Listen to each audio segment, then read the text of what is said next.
of the No Wrong Things series between the YWCA CEO, Renita Robinson, and Melissa Utech, the executive director, the Melissa Borowicz, executive director of Utech.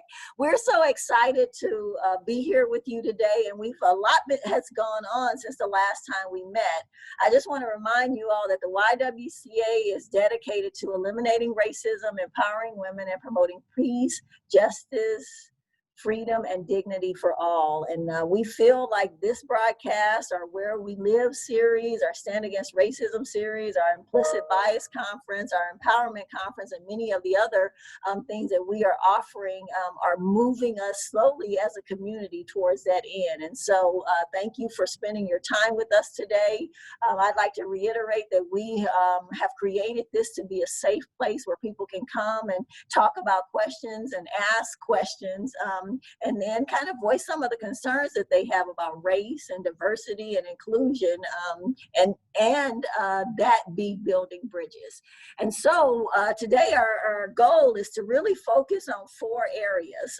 So trust, like what does it mean to kind of have enough trust with people who are different from you to be able to ask the hard questions? The second thing is like, what is cultural awareness? What does that mean? We had a great response on our Saturday webinar where one of our panelists, Andrea Hugenvik, said, well, whiteness is a culture also, and that white folks need to have an understanding that whiteness, the main culture in most entities, is actually a culture also, and that's why there's a need then to have some specialized cultural centers or offerings for different people and marginalized groups. The second thing is what it is to speak up in your sphere of influence, like your workplace, your home, your family, just all of the places where you play a role, and the challenges associated with all of the roles that you sit in. So as a mom, as perhaps a partner, as a daughter, as an auntie, as a friend, all of those things, all of those roles, there's challenges and risks associated with speaking up about some of the things we're talking about. And last, staying focused on change for the long haul. The murder of George Floyd is like in our rearview mirror at this time. And of course, there's some hot spots and some other topics that are happening around the country. But the thing that galvanized many of these conversations is in our rearview mirror. And what we're hoping to do with this and the other things that we're hosting at the YWCA is keep focused on the change that's needed and that we have to have if every citizen of Green Bay really wants to have access to the American dream. And so thank you again for being here. And Melissa, I'll switch it over to you. Yeah, well, thanks for hosting this and for pulling me in to have these conversations. So Renita and I, leading into the discussion today, had our first, I would say our first conflict, right, Renita? So I had gone into preparing for today, and I was wanting to be helpful, and my actions actually did the opposite, and my actions were disempowering towards Renita. And I was like, oh my gosh, I totally screwed that up. And I wouldn't have known that I screwed that up except for Renita called or sent me an email and said, hey, can we talk? And we had a conversation this morning, and it was uncomfortable. All of this is uncomfortable, I think, to talk about race, to step into these conversations. It's not easy. But she called me out on how my actions impacted her, and I was completely unaware of my impact.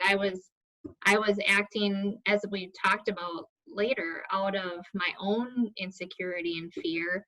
And she called, we talked, and we were able to work that through. So I appreciate that Renita had the courage to talk to me about the impact that my actions had on her. And even if it wasn't my intent, I think that intention isn't as important as the impact that our actions have. And so focusing on the impact like then I can learn from that and grow from that, and I can do better moving forward. So thank you, Renita. And thank you. And that's part of this work, is just and building bridges. It's not going to be kumbaya. It's having honest and real conversations to be in relationship together. So yeah. And yeah, sometimes backing up to go forward. And so I want to appreciate you and say thank you.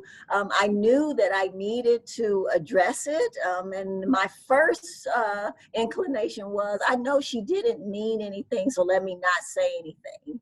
And then I was watching some other things in the news, and I saw that Alexandria Ocasio-Cortez took a huge risk, and she jumped outside of her comfort zone to challenge white male privilege. And I was like, if she can do that, surely I can say something to Melissa, because I know your heart. And though I knew your heart, that didn't change the impact that it had on me. And so when I brought it to your attention, what you said right away was, oh my goodness, Renita, I've had that done to me in boardrooms or in situations where I'm the only female. And she said that Melissa said that when I brought it to her attention, right away, she felt what I had felt and what I was describing to her. And I thought that we would preempt some of the things that we had prepared prior to this time together, just to bring that to the fore, to remind people, yeah, there are going to be times where it's pretty uncomfortable, and because it's not a cakewalk. I am doing this work because I was encouraged by a white ally, and she basically, for 2 years, I was in a nonprofit lunch group with her, and every time she saw me, she said, Renita, I just think you would be great leading a YWCA. And I actually had put my hat on the stand of doing race work, and I was done with it. And I used to call it blood work because it's so hard. It's hard work, and it's exacting, and it keeps you up at night.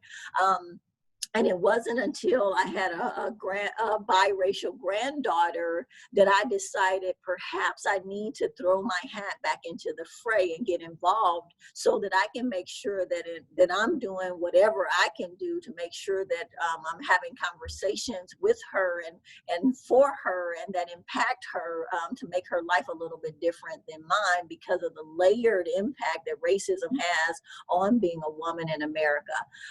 In any case, Melissa, thank you so much, because it took the trust that we are developing during this time being there for me to feel like I could risk coming to you with something that in the past women have told me was actually my fault, and I misunderstood it, and I didn't mean it that way, and you're always overreacting. I've heard a lot of different responses when I've brought things to the fore, like I did with you, and it wasn't kicking and screaming, because of course I had to quell the angry Black woman trope that I always get into, and this whole work of, what did I do wrong? Did I do this? Was I not going fast enough? Was it not good enough? So I went through all of this stuff before I said, no, that was privilege. That's how privilege functions. And so what I did was I wrote an email to Melissa that said, Melissa, we have a great opportunity. And then I just wrote down in the email that I had had this experience, and I didn't want to say anything. But then when I thought about it, I thought that it was just a perfect example for us to show our listeners the work that's ahead of you if you decided you're going to throw your hat into the fray of really making a difference in race work. And so, Melissa, thank you so much for being trustable. Thank you for not turning it back on me and telling me, well, get over it. Or, that you always make a mountain out of a molehill. Thank you for saying, Renita, I'm really sorry. And I reflected on it several times, and each time I just give it a little bit more attention. I understand more fully and completely what I did to you. So thank you. Oh yeah, absolutely. Yeah. And some of what you just said, Renita, or all of it, but specifically when you were talking about how that tendency to that feelings can be dismissed. Oh, you're reading too much into it, or I would imagine that the women that are listening to this conversation right now, that most of us have been in a situation where we've had emotion and been like, oh, you're just being too sensitive, or that's not what I meant, you're overreacting to this, or and that can be crazy making too, of like, am I like being too sensitive? Maybe I shouldn't feel the way that I feel. And I there's a lot of power in just being able to own, this is the impact, let's talk about it. And hopefully through conversations like this that we're having, as we're kind of, all of us are fumbling our way through some of this, is that it's you having the courage to speak up, but then I think for me and for others to be able to receive and do that personal reflection on, like, yeah, that's something I need to thank you, and I need to be aware of that and do better. Yeah. So one of the things that we had said we were going to talk about was this idea of trust building. And you had asked the question of whether there's mistrust that Black women have of white women, and vice versa. And then where does the trust building start, and how can we better support one another as women? And I think this is it. We can listen to each other and we can say, you know, yeah, I hear you. And even if I disagree with you, I can't argue with your experience. And so we talk about tools, because people have said what they have liked most about these is having very specific tools. One specific tool of doing race work is getting in touch with your own feelings about it. Because one of the secondary processes with Melissa was that she recognized that some of her responses to me was because she didn't want to feel ashamed. She wanted to demonstrate that she was competent. She was afraid and trying to get in front of, like, the fear that she might look like she wasn't in control of it. Melissa, did you want to say anything more about that? Yeah, I for sure, like being in front of an audience that you can't see, like that, I think the fear of, like, I want to be perceived as competent, I don't want to embarrass Renita, I don't want to, but more so, I don't want to embarrass myself, and look like a big old idiot in front of people. Like as I reflected, I was like, oh, I was allowing my actions to be driven from a place of fear, which is never a good place to be coming from when you're going into conversations on anything, but about race, about anything where you would hope that this is a time where we're lifting each other up and empowering each other. But I definitely was coming at it from a place of my own insecurity. And so while we're talking about this, some of you guys are saying, well, what did she do? My goodness. Well, it was horrible. It was a well, so we typically, I prepare a sheet that has the theme, it has who is going to be involved in the conversation, and it has 5 or 6 questions. And we know that there are going to be questions from the community and that kind of thing. And we'll talk about if we're going to use any video in it, if we're going to use any quotes. We talk about this stuff, and a lot of that is front work. And so we had kind of sporadic kind of conversations like that, but it wasn't in one place. And I'm pretty busy. A lot of us are super busy. And so I will wait until just a few hours before, probably the morning of the event, to pull that together and send it out.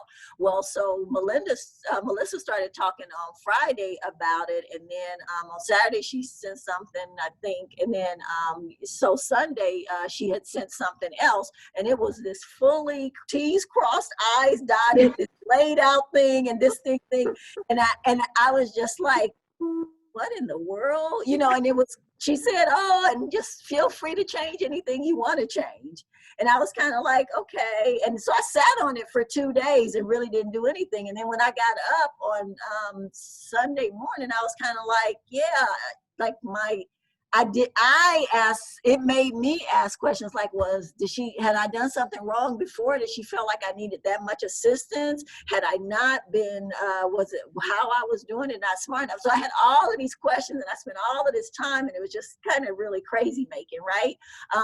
And so then that's really what I wrote to her about in the email, and she responded fantastically. And then she was able to recognize that basically she had overlaid really her style of presentation on top of mine, which on many levels says that you're not doing it right.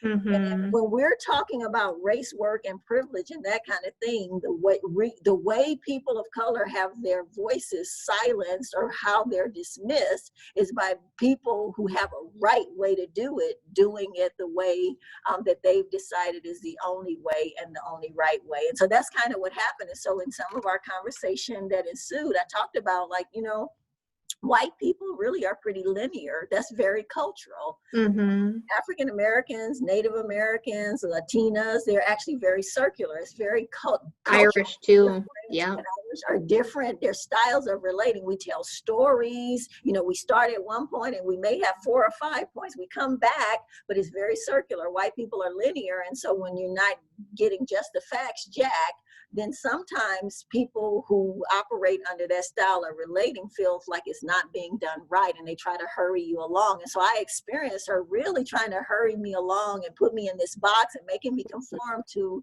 the right way to doing it. And so that really was what my aversion was, and really my kind of feeling disempowered was from. So just so now you guys have it also, you don't have to make up any stories. So the first question was about the trust and the mistrust. We just showed you kind of how that mistrust grows. And if you don't address it, then Melissa would not have known, but then there's a part of me that would have made up stories about what happened rather than letting her know and then giving her a platform to say that she was sorry and to say what she was actually doing. So we're going to just keep going. And so I sent Melissa an article. I had sent her an article from the New Yorker, and it was, "Why do some women not support each other?" And so I experienced it as this really great kind of talking piece about how we have styles of relating. In this article, it talked about the queen bee, and then the religious, what was the other one? The righteous woman? The righteous woman. Yeah.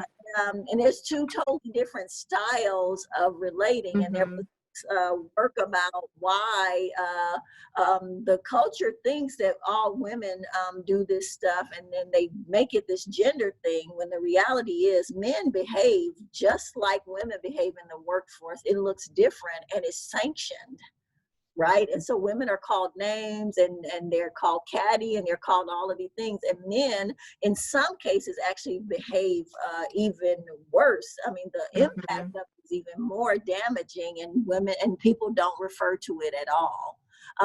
So I just sent that article, and we didn't talk a whole bunch about that because I talked about this whole idea of horizontal hostility. And so horizontal hostility happens when people are a part of a group that they identify with. It's kind of an affinity group. And so the affinity group in this discussion would be women, right? And when women aren't doing it the right way, then they get talked about, they get told that they are bad or wrong. All of this really attack ensues, right? And often we are culpable. I mean, we just do it, and it's so part of our natural discourse that we don't even recognize that we're doing it to other women. And it is behavior that we know is bad because we've experienced it. A lot of words. Melissa, do you want to say anything about any of that? Yeah. We, in the article that Renita shared, it was interesting to think about the righteous woman versus the queen bee. And when you were just mentioning about how some of that same behavior happens with groups of men, and sometimes even worse, I've worked with construction organizations, which are primarily, male dominated. And there's a lot of gossip and negativity and, you know, that kind of behavior that happens that can be used to describe women when women get together and how we can treat each other. And so I thought that is true. That's interesting that we put labels on women's behavior and how we treat each other, but don't always acknowledge that that happens with men, or with men and women both. And yeah, I've got a lot of examples. But the other thing, the righteous woman,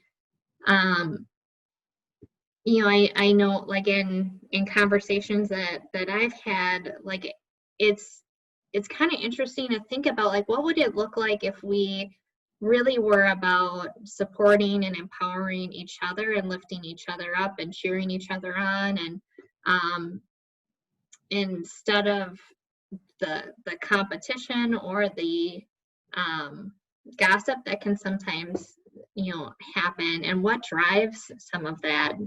So the article, if you look it up, there's a lot of resources online where you can spend a ton of time reading. But you know, I think for all of us, if you want to learn more about that for yourself, because I even read the article and was like, huh, yeah, I've said phrases such as,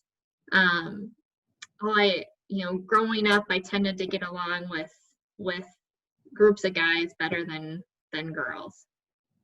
Huh, like, why was that? Why did I feel the need to say that? Like, it brings attention to a lot of things. But the horizontal hostility, I think, is really good for us to examine of how we treat each other as women, and even like what we need to change within ourselves to be able to create a different kind of environment and culture amongst women.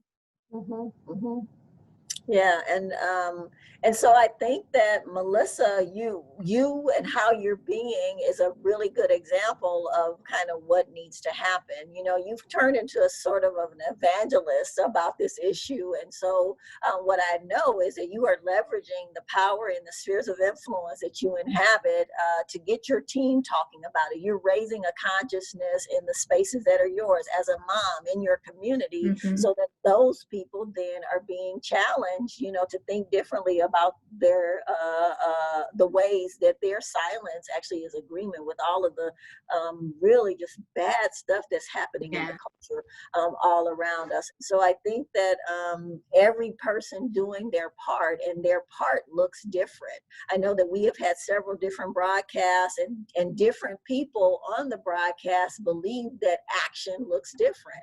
And my belief is that doing whatever you can from wherever you are is action, because some people feel comfortable speaking to other people, or sending out an email, or sending out a text message, and other people will very, very quietly give to support an endeavor, and that will be them gaining the strength to do more the next time. And so I just want to encourage people, and I think that it's not a good idea to go out further than you have capacity to respond, because the backlash from that can set you back many years, right? And again, people just need to know themselves. They need to know what they're equipped to do, what they can handle, their comfort level, and then they can do the educating to work past the comfort level that would basically stifle them and keep them from doing the next thing. And so when we were talking about styles of relating, I don't know if it was before the broadcast, we know that typically when people are in crisis, that there are responses, right? There's the fight, there's the flight. You know, about 10 years ago, there was the freeze, and then there's some other things that have been identified as responses. But there's a fixed response that Dr. Ashley Ann talks about, and she said that it's really prevalent amongst white women. White women want to fix fix things. And some of that is because of what Melissa talked about in terms of not wanting to look like they did something wrong, or they weren't smart enough, or they weren't da-da-da-da-da-da. I think that there are other people groups who know that even if they're close to perfect, they're not going to be accepted. So they shun the bait of the fixed response, right? Because it doesn't work for them. Mm-hmm. And so I think that it's important to be recognizing that people are in these discussions and having these experiences from very different life experiences and social locations. And so they are really doing the best that they can where they are sometimes. And that may be one of the questions that we should ask first. I'm going to shift to a few more of our questions, Yeah, go ahead. Melissa.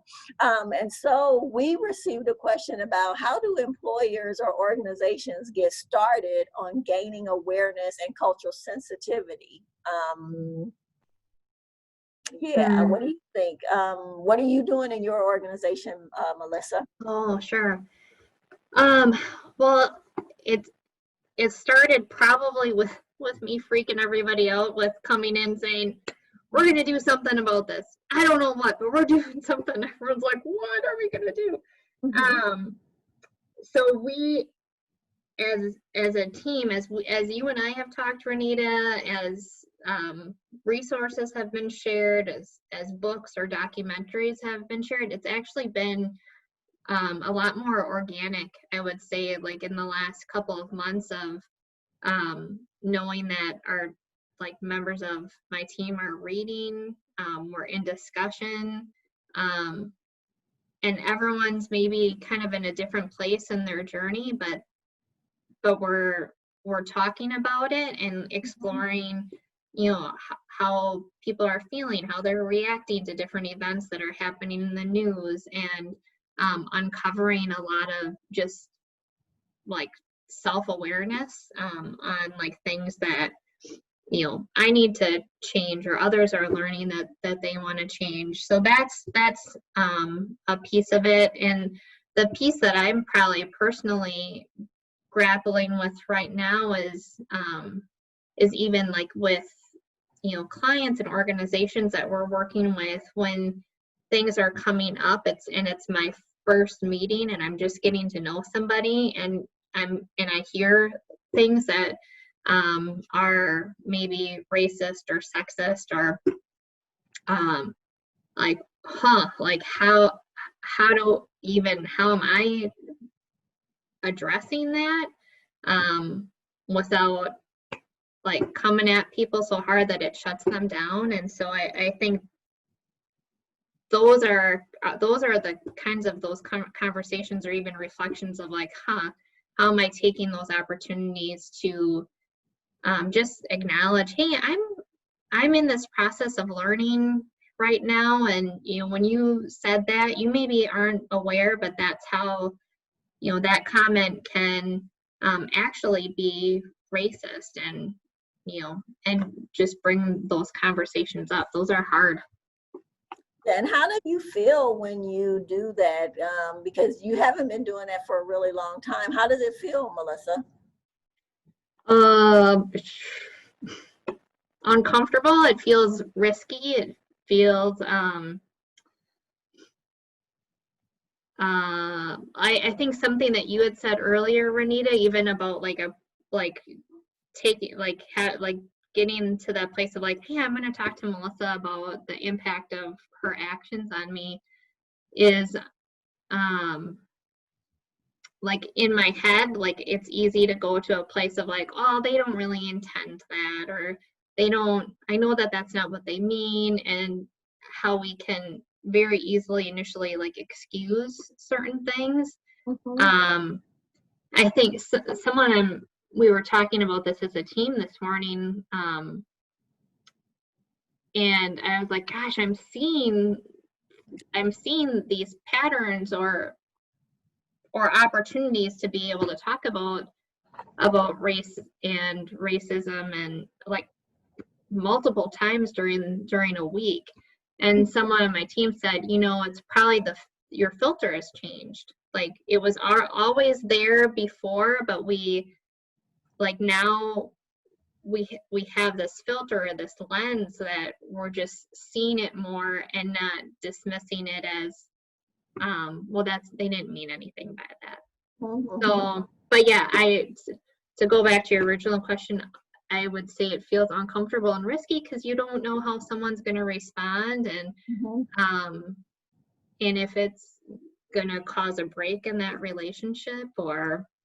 Right. And sometimes it will. We know that Yeah. people had experiences with their family members. Sometimes they have had reversals in their employment situations, and it is risky. We were in a meeting, Melissa, you and I, last week with someone who talked about that they were very concerned about the impact that it would have on their business traffic. Yeah. So these are real kind of realities that people are experiencing, and if we don't stand for something, we'll fall for anything. And so I think that is the risk assessment that we have to do and just make a decision about, what we're willing to pay, because we're going to either pay it now or we're going to pay it later on some level.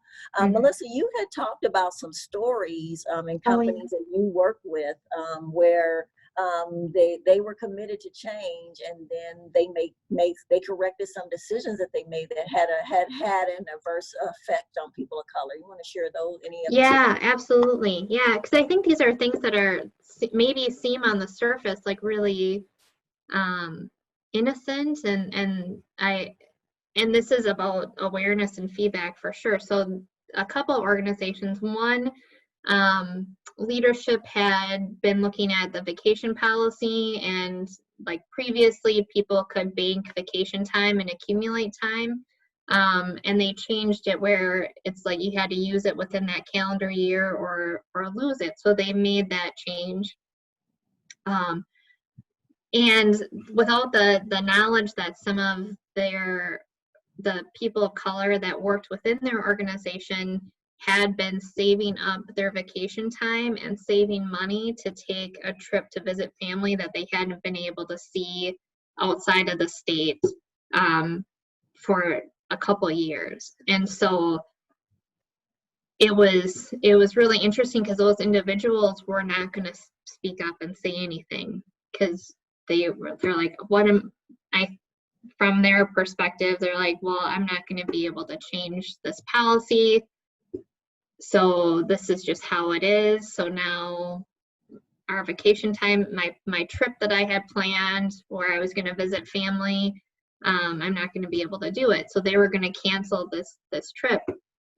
And somehow word through the gossip chain got out, and leadership became aware of it, and they were just horrified because they hadn't thought of the impact of that one decision on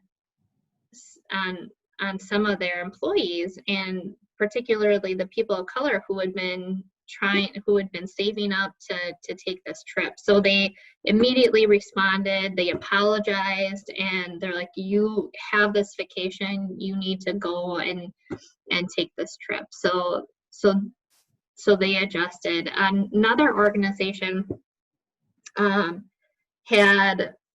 a very intentional plan to recruit and hire people of color to have a more diverse workforce. And they got to a place in their history where there's a downturn in the economy and they had to lay off a number of employees. And it just so happened that they made the decision to lay off employees based on tenure. And once they were able to bring employees back, they had a meeting and just talked about, hey, how can we do better as an organization? It was an open forum, and the people of color were saying, like, when you did the layoff, we looked around and we're like, gosh, they're laying off all the people of color. What's up with that? And they were like, oh my gosh. They're like, we made the decision based on tenure. We had no idea that we didn't even think about that of course this was a newer initiative that we had, and didn't even think about that and how that was going to undo all this work that we had tried to do. So it ended up being turning around and being a good learning for them. But I think those are some of those things that leaders or decision makers unless you're getting that feedback, you may unintentionally be making decisions that reinforce, you know, racism and oppression and things that you're maybe not intending to do, but that's the impact that you're having. Okay, thank you for those real life examples. And I just wanted to go to a couple of questions from our community.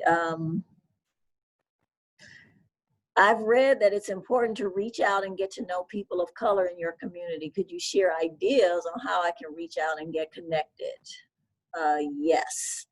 Well, the YWCA has a number of opportunities, in particular, once COVID has cleared up and we're meeting regularly together live, but we have a monthly Stand Against Racism event where we have a very, very diverse group of participants that show up. We have family night offerings during the winter months where we invite families to come, and we have families across the diversity spectrum that show up and are present here. There are obviously community interactions that happen where you can just say, okay, I'm going to go and I'm going to attend an event that is primarily of one group or another. And so it takes a little bit of effort on your part, but there are a number of opportunities available where if you are monocultural, where you can go out and you can go to a place where you'll see a number of different cultures represented and just be present there, and it will increase your comfort level with doing that. Some groups attend church services, they have picnics, they have a number of different festivals. There are a bunch of different things that are happening during certain months of the year where diversity is specifically highlighted and brought to the fore, and the YWCA's calendar will give you some information on the things that we are hosting here, and then some partnerships that we have with other community agencies that are doing some similar things.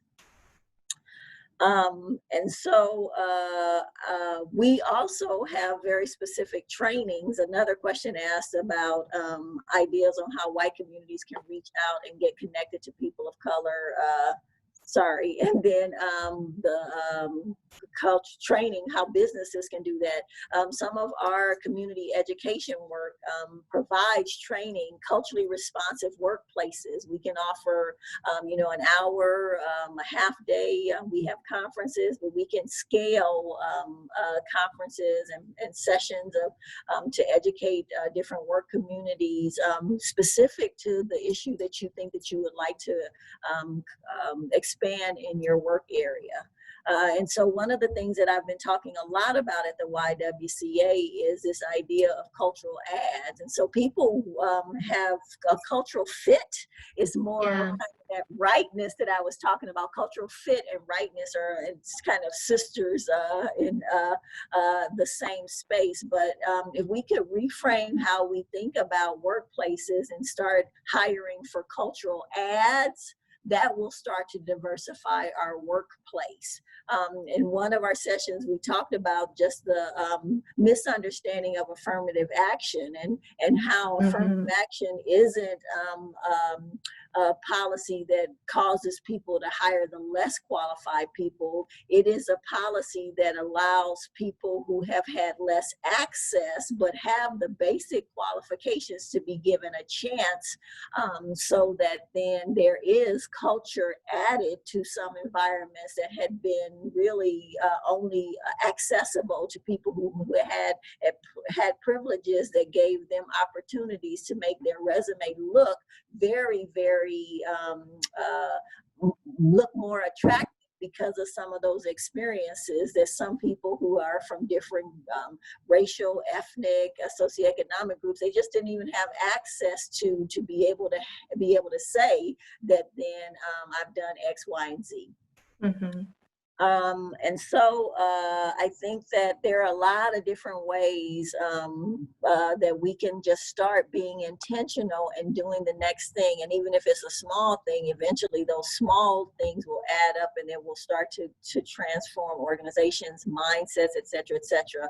Of course, we are talking a lot these days about the Intercultural Development Inventory, that is the IDI, and we have grounded all of our diversity and inclusion work in the Intercultural Development Inventory, and it's an internationally known education device that allows workplaces to actually mark the progress and the change in mindset that happens as their employees go through this IDI. And it's really this fabulous instrument. We hired someone this summer that will take the lead on it. They are a certified administrator of the IDI, and we are just over the moon about the change that it's going to make in the service offerings that we're providing around diversity and inclusion.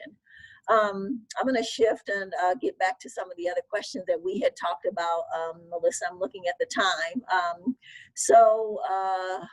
Did you want to shift into the question about children not being born racist? Oh, sure. Yeah.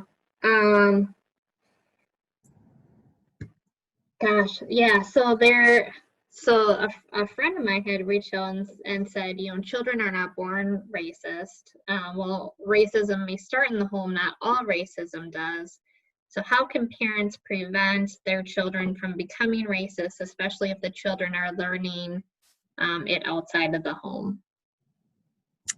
Yeah, so we talked a little bit about this, and the reality is that there's rarely a racist person who actually didn't have the seeds of racism planted in the home. Mm-hmm. So what people don't get is that racism isn't saying I hate Black people, though that isn't only saying that, though that's a form of it.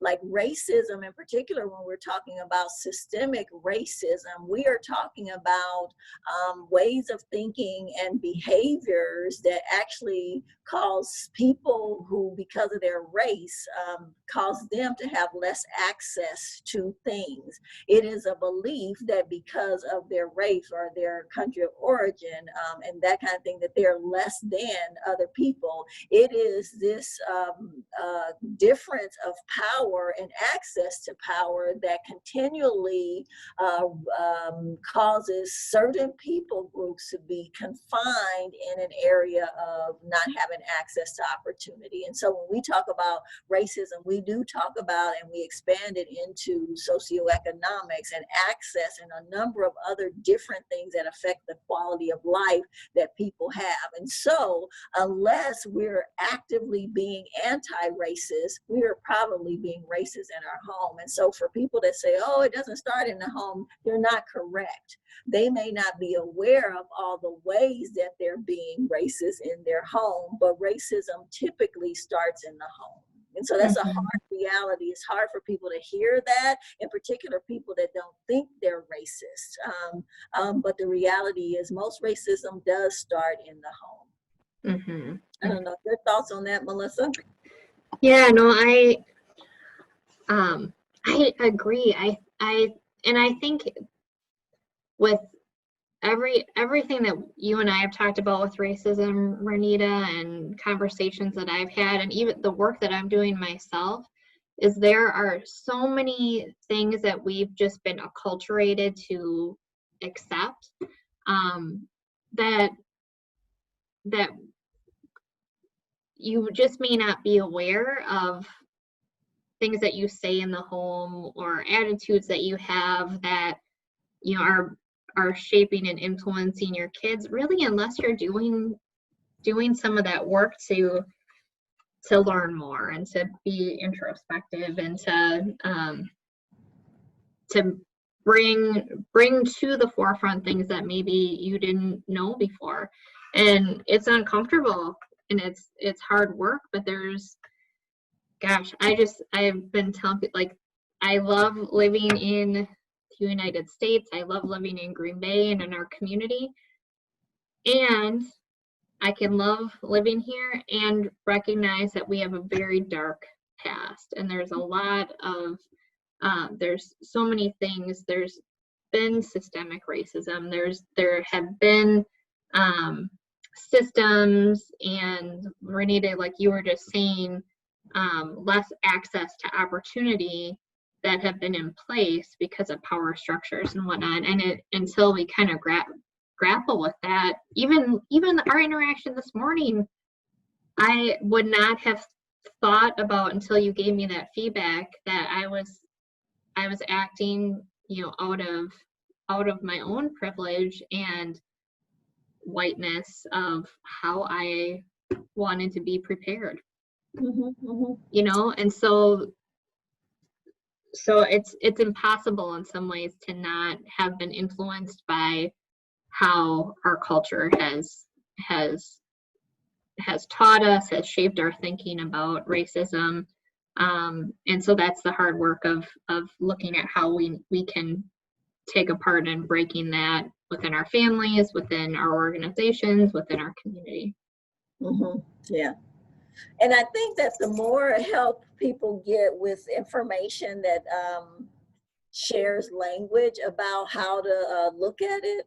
The Intercultural Development Inventory, it uses language about a monocultural mindset, and then an intercultural mindset, and then the intercultural mindset. It takes into consideration all of the different ways of seeing the world and experiencing the world and talking about the world and doing things. And so it identifies the fact that whiteness is a culture, right? And I think that many people of privilege don't recognize that the world is set up to benefit the white culture. And so that's why white people typically feel pretty comfortable in most settings, unless it's a setting that is totally and distinctly different by culture, because then that's a different culture, and it's new to them, and they are the ones that then are having to make an adjustment and learn and calibrate.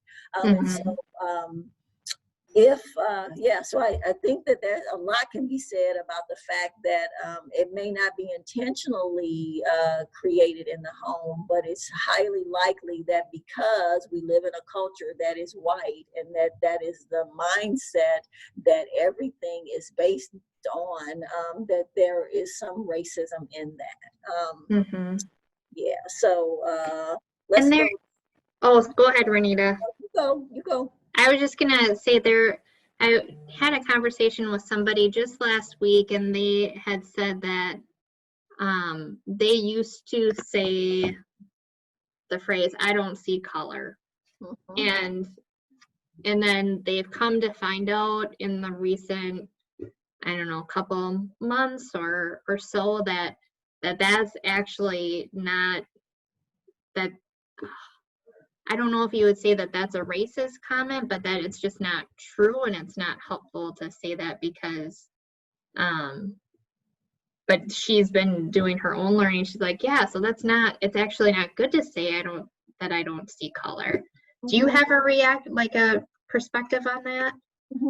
Yeah, I think that that's another example of people want to play it safe, and people want to find the right thing to say so that they don't look wrong. We talked about having a young lady tell us how she was going to this rally, and when her parents asked us why was she going to, oh wow, so you're excited about Black Lives Matter? And she was like, no, I just don't want people to think I'm a racist. I'm going to the rally about Black Lives Matter, not because I think they do, but because I don't want people to think that I'm racist, right?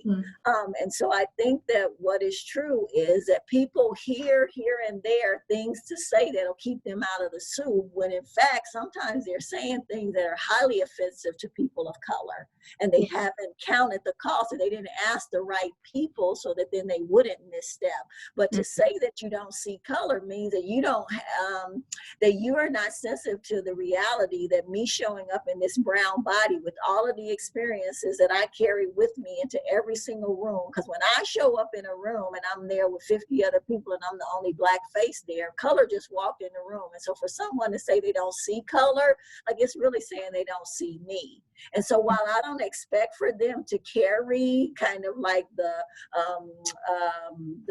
hyper anxiety that I experience going into an environment like that, or even understanding the post-traumatic stress sometimes that's associated with them, for them to say that they don't see me is just adding insult to injury. I'm already doing work that nobody else in that room has to do. Then to have to make sure that people know that I'm there, like is additional work. And I think that it's particularly exhausting when you have people working in work where people are supposed to know better and they're still doing those things. And so when you're working in human service, when you're working with social workers, or when you're working with people that are working in social justice agencies, or people that are working for the people, and you hear them say those kind of things, like someone has not just taken, I haven't mattered enough for someone to take the time to know that that's offensive to me. Yeah. So that's the kind of reaction that I have to people saying that they don't see color.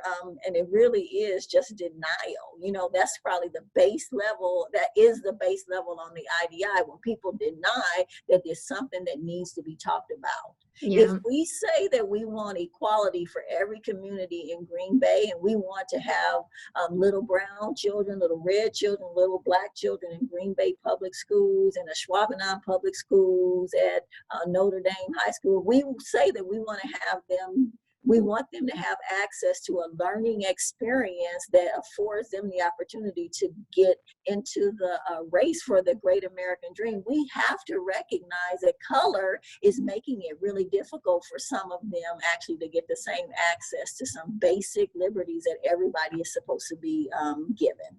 Mm-hmm. Yeah, so I do have a reaction to that. And then though I'm not Thank you. about it, I'm familiar with it, and so that's it. And that, for me, ties that to what you had said of like, how do people get connected with the Black community or the Native American community, and going to events and going to a church service or a picnic or whatever it might be. Like I do think that gives you that experience of maybe being the minority in the room, and probably can deepen that level of empathy and understanding of going in, experiencing the culture, but also the awareness of what your own feelings are when you're in those environments where you're not part of the majority. Yeah, indeed. Melissa, somebody just asked a question about us providing examples of how racism starts at home, and I want to just go back to that. And I just want to say, go ahead.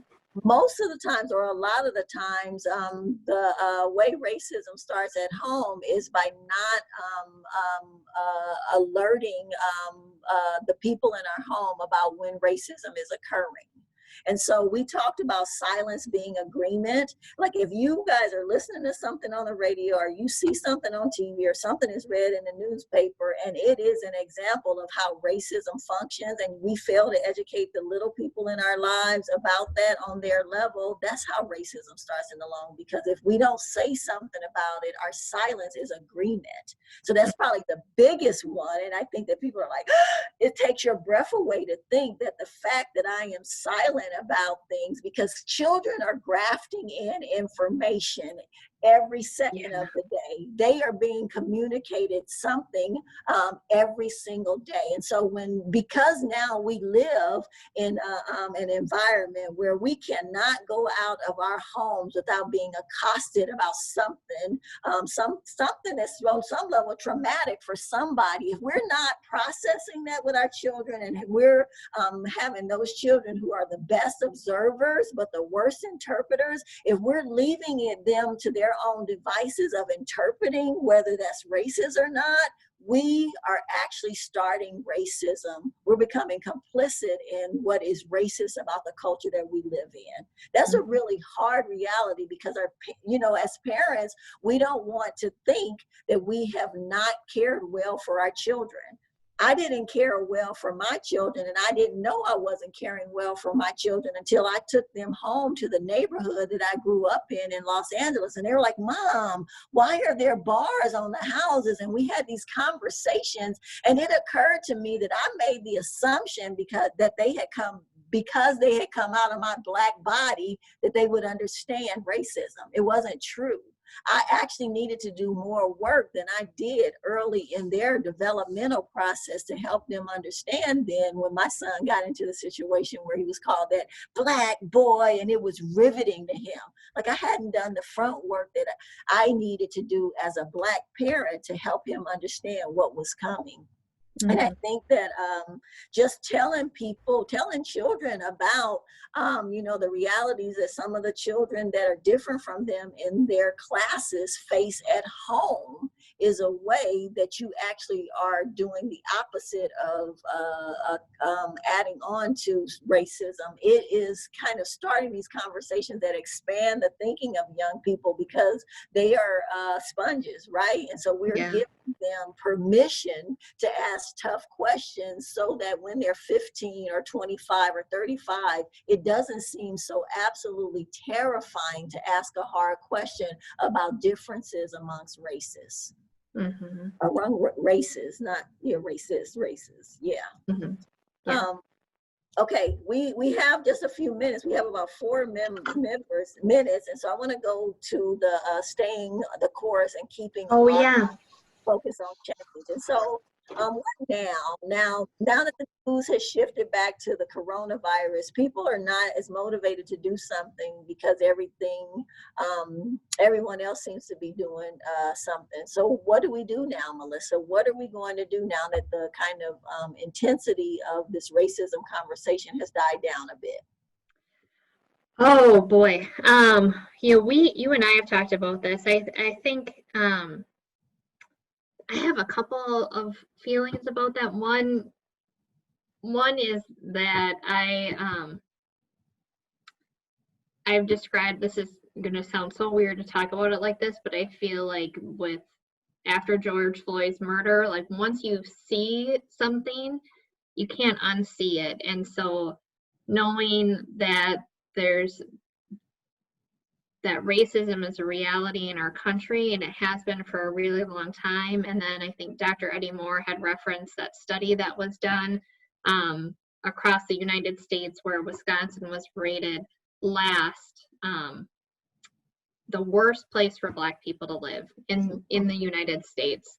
And I was like, wow, that really is surprising. And I read the research, and it's not just current research, it also goes back even to the 80s, where in looking at that, I think part of keeping the momentum is just knowing that this is hard work and a commitment to, for me, I don't want Green Bay and I don't want Wisconsin to be last. Like, that's not something that I want to be known for. And so now that we know this information, what are our commitments in our families? What's our commitments, in our community, like with our circle of influence, to take steps to change that. And there's probably more like macro level things that are overwhelming and big to talk about, but I think if you commit to doing the work yourself, on you by reading, you commit to being in relationship with others, to build bridges and to talk with your family and have these conversations within your community and to speak up, will keep the momentum going. But no, this is a long-term commitment. It's not a like, hey, it's in the news and now it's gone. Like, let's move Wisconsin forward. Right. And we talked on Saturday's webinar, we talked a little bit about staying in the game, because the kind of change that is necessary here isn't going to happen overnight.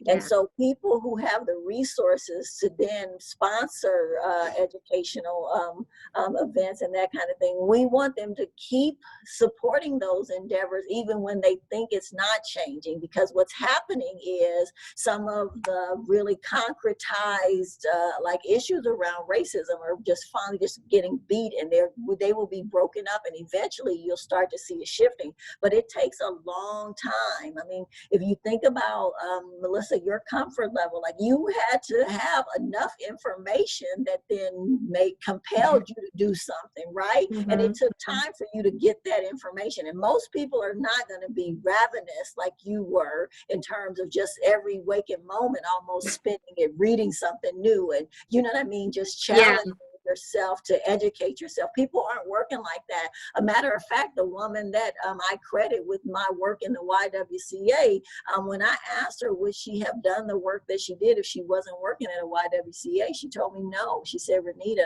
I wouldn't have. She said it has been hard work. She said it has been at a cost to me, and she said I wanted to be an artist at my craft, and so I did it to work in this role, and I applaud that. But she said she didn't think that she would have done the kind of work that she educating herself if she hadn't been in that role. Our clock just chimed 1 o'clock, and so and I feel like we have so much more to talk about. So I think if I want to invite you, are you willing to do a round 3 and more? I would love to. Yes. Excellent. So we'll kind of keep doing this, and as long as people show up, we will keep talking about it, because I think that this is one of those things that's going to have to be talked about a bunch. And so would you all please just visit the website of the YWCA today, and then visit us often. Be looking for our response to the Alexandria Ocasio-Cortez situation with Representative Yoho, because we definitely want to talk a little bit about that, because it's packed with an opportunity to really see what privilege does and what power does, and how it affects women, how it affects people of color, and how we move from where we are to the next level. So thank you all so much for showing up today. Get in touch with us when you can, and we'll talk to you soon. Thank you again, Melissa. Yeah, thank you, Renita, and thanks everyone for watching. Yep, and thank you guys in the background doing all the work, making it beautiful. All right, thanks so much again. Talk to you soon. All right, sounds good. Bye. Bye-bye.